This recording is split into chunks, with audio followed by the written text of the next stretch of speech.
Mon cher ami, me pardonnerez-vous? C'était mon unique solution. Je savais qu'une fois sorti de votre cabinet, j'aurais été lâche.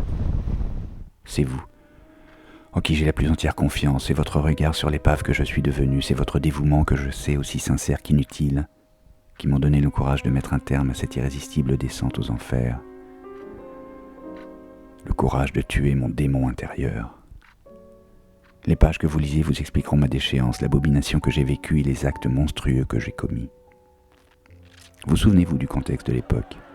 Les journaux parlaient des événements de mai, des événements d'une violence inouïe, une véritable révolution réprimée par des forces de l'ordre déchaînées, aveugles, d'une brutalité inimaginable. Mon service ne désemplissait pas, j'opérais à la chaîne. On amenait à chaque instant un cas encore plus grave, plus urgent, plus désespéré, et moi, par vanité, par orgueil, par arrogance, je voulais les soigner, tous et toutes. Dehors, on blessait, on martyrisait. Ici, dans ma salle d'opération, on soignait, on sauvait. J'étais épuisé. Je m'aidais d'amphétamines qui me permettaient de tenir le coup, mais provoquaient de sensibles tremblements de mes mains que je maîtrisais de moins en moins. Et cet enfant est arrivé. Parmi tous ces enragés, qui pour des idées, pour un salaire mensuel, se battaient à mort, je me trouvais devant l'innocence, aux beaux cheveux roux, et ma main tremblait. Je l'ai tué.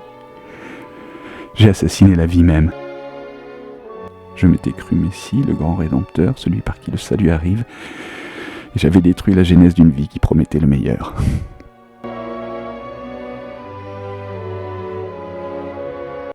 Regarde-toi, tu es épuisé. Tu dois t'arrêter de travailler.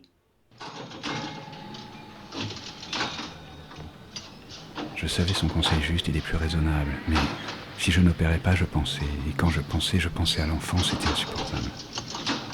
Alors je m'oubliais dans le travail. À l'extérieur, les manifestations étaient chaque jour plus violentes. Aux étudiants s'étaient associés les ouvriers et les fonctionnaires de l'éducation nationale. La police était débordée et, comme à son habitude, la violence était l'unique réponse envisagée.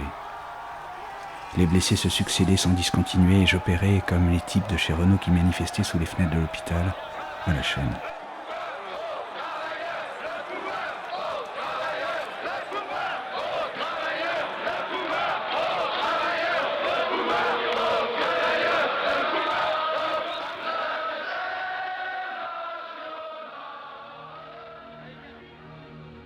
Je tenais le coup grâce aux amphétamines, je mangeais plus, je dormais à peine et quand je tombais épuisé, mes nuits n'étaient que cauchemars composés d'images de l'enfant. C'est au cours d'une de ces nuits abominables que cela a commencé. Un mal de tête inhumain m'a saisi pendant mon sommeil.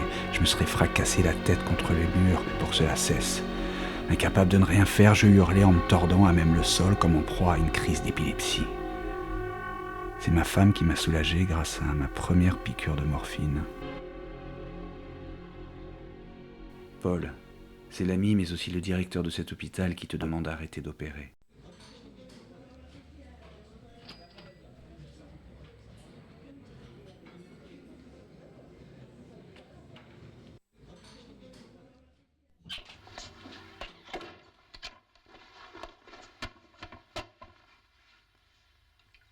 Paul, c'est l'ami mais aussi le directeur de cet hôpital qui te demande instamment d'arrêter d'opérer. J'ai obtenu ton remplacement pour 1 mois et plus si nécessaire. Mais à profit cette période pour te reposer, pour te changer les idées. Je parle au nom des collègues, Paul, car on voulait te dire que l'on est très attristé pour toi et qu'on partage ta peine.